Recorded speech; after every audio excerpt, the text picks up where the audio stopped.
kemudian ada sedih, ada senang, kemudian ada ini apa ya? Ini gembira, lebih dari senang artinya dia lebih bersemangat. Kemudian yang ini galau. Kira-kira dari 5 roda emosi yang Ibu tampilkan, kalian berada di posisi mana? Anugrah? Gembira. Alasannya mengapa gembira? Oke, terima kasih. Tepuk tangan dulu untuk Anugrah.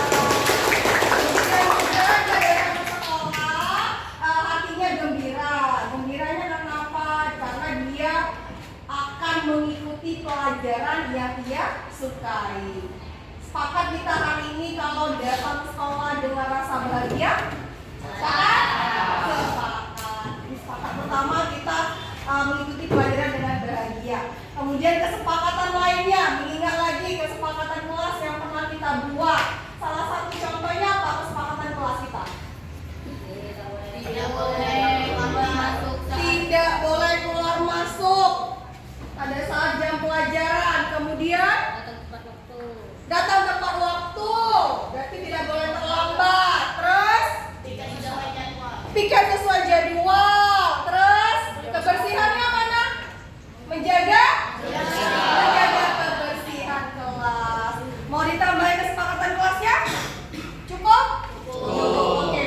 Kesepakatan kelasnya patuh terhadap aturan, kemudian menjaga kebersihan, tidak boleh keluar masuk, aktif mengikuti setiap pelajaran. Terus apa lagi tadi? Datang tepat waktu. Datang tepat waktu. Kembali ada 6 dimensi profil pelajar Pancasila. Masih ingat? Oke, kalau masih ingat, ulang ya. Yang pertama, profil pelajar Pancasila.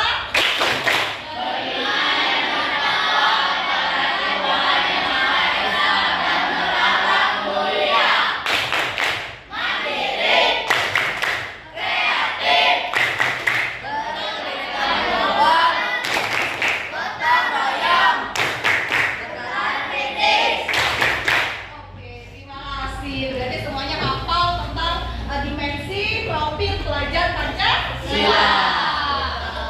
Oke, kita hari ini belajar tentang sumber daya manusia. Boleh buka LKS-nya. Hari ini kita belajar tentang sumber daya manusia. Sebelum memasuki materi sumber daya manusia, Ibu mengingatkan kembali tentang materi sebelumnya. Materi sebelumnya kita bahas tentang sumber daya alam. Ayo, siapa yang ingat tentang sumber daya alam pengertiannya? Sumber daya alam adalah segala sesuatu yang berasal dari alam dan dapat dimanfaatkan untuk kebutuhan hidup. Oke, benar. Zaida mengatakan bahwa sumber daya alam adalah segala sesuatu yang berasal dari alam yang digunakan untuk memenuhi kebutuhan hidup. Terus siapa lagi yang membahas tentang sumber daya alam? Oke, Keza, apa Keza? Jenis sumber daya alam. Jenis sumber daya alam berapa Keza? 3.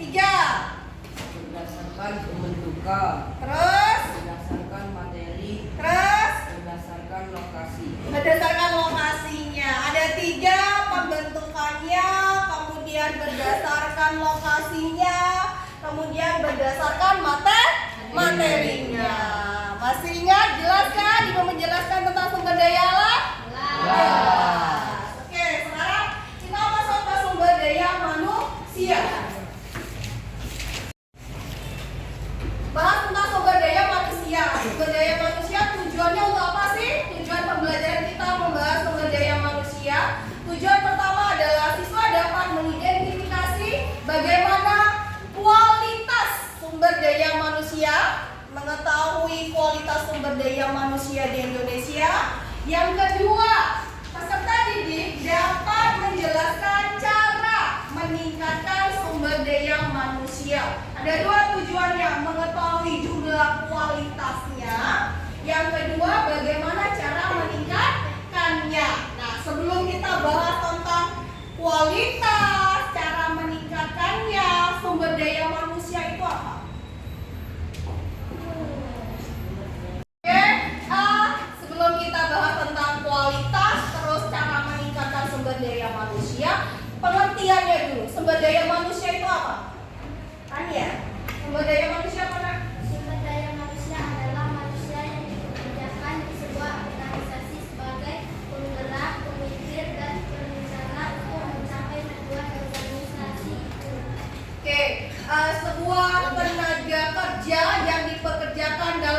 sebuah organisasi, ada atau dalam sebuah instansi. Dikatakan bahwa sumber daya manusia itu ada 3 usia. Ada usia non produktif, ada usia produktif, ada usia tidak produktif. Usianya 0 sampai 15 tahun. Usia produktif 15 sampai 60 tahun. Usia tidak produktif di atas 60 tahun. Nah, usia kalian termasuk yang mana? Non produktif, produktif atau tidak produktif? Non produktif. Berarti kalau usia kalian non produktif, kalian bukan usia kerja. Tugas kalian hanya belajar. Jelas? Jelas? Kalau jelas. Kalau jelas, ini Ibu menampilkan sebuah berita. Nanti kita buat kelompok. Kelompoknya Ibu ambil dari asesmen diagnostik. Artinya diambil dari nilai ulangan kalian kemarin. Jadi Ibu bagaimana nilainya yang tinggi, yang sedang dengan yang rendah. Makanya Ibu sebut pembagian kelompoknya berdasarkan asesmen diagnostik. Oke, jelas? Nah, Ibu tampilkan sebuah gambar.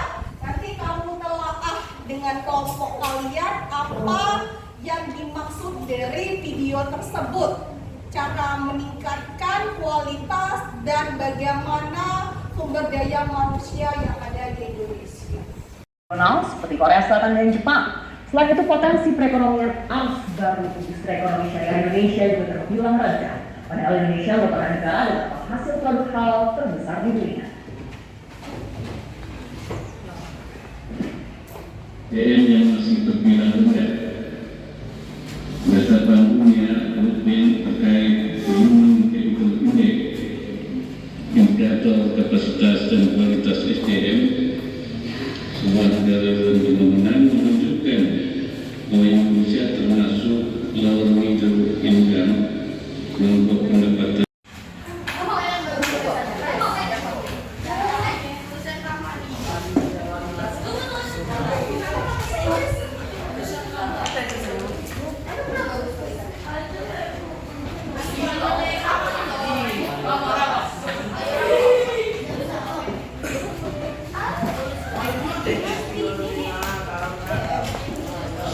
Boleh warna-warni stiker bos menarik. Penggaris dulu, digarisin dulu. Ini. Penggaris.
Cara meningkatkan MBL, sekolah gratis, lapangan kerja.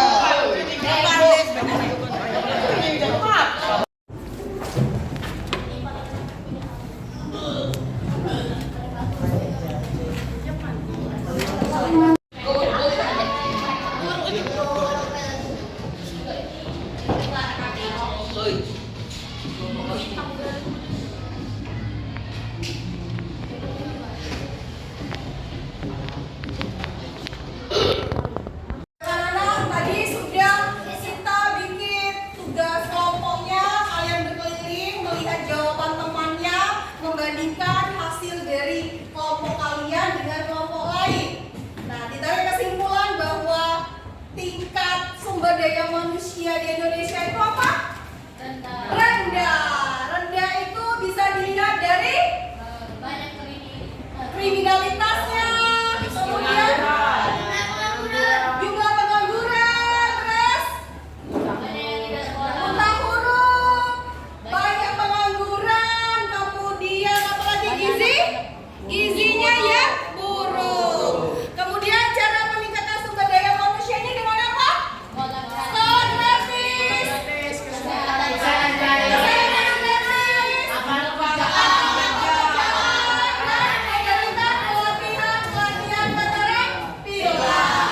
Jadi kalian rangkum dari materi kita hari ini bahwa sumber daya manusia di Indonesia itu rendah, dilihat dari tingkat pendidikan, dilihat dari tingkat kesehatan, dilihat dari tingkat ekonomi. Kemudian cara meningkatkannya seperti apa? Memberikan pendidikan gratis agar masyarakat Indonesia bisa mengenyam pendidikan, tidak buta huruf tapi berganti menjadi melek huruf. Kemudian memberikan pelayanan kesehatan gratis. Yang terakhir itu adalah memberikan keterampilan bagi mereka yang tidak